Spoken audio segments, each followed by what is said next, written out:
Assalamualaikum warahmatullahi wabarakatuh. Perkenalkan, nama saya Muhammad Randu dengan NIM 23042307.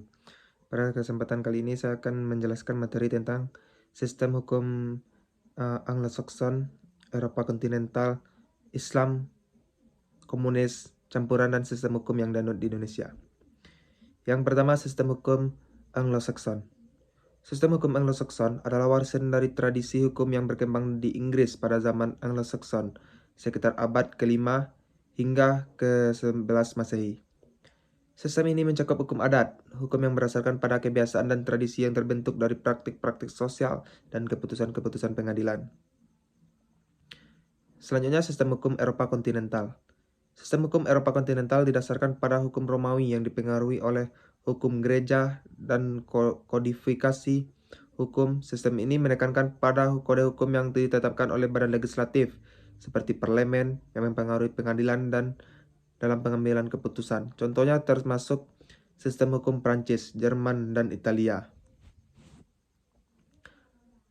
Selanjutnya, sistem hukum Islam. Sistem hukum Islam juga dikenal sebagai syariah, didasarkan pada ajaran agama Islam yang ditemukan dalam Al-Quran dan hadis, tradisi dan ucapan Nabi Muhammad.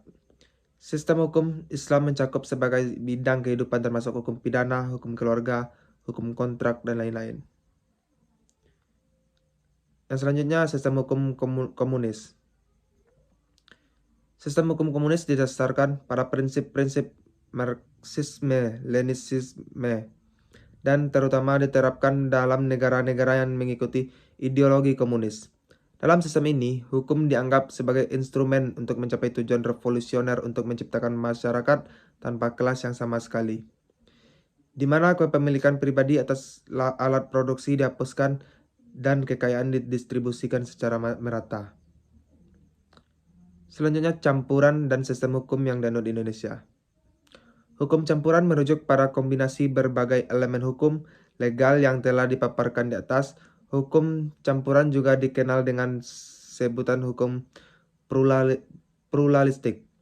Ia menggabungkan beberapa sistem legal seperti hukum sipil, hukum adat, dan hukum agama.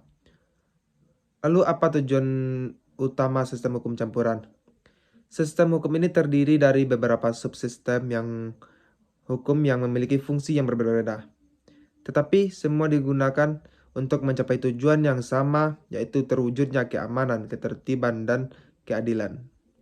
Terima kasih, hanya itu yang dapat saya sampaikan. Kalau ada kata-kata yang salah, mohon dimaafkan. Assalamualaikum warahmatullahi wabarakatuh.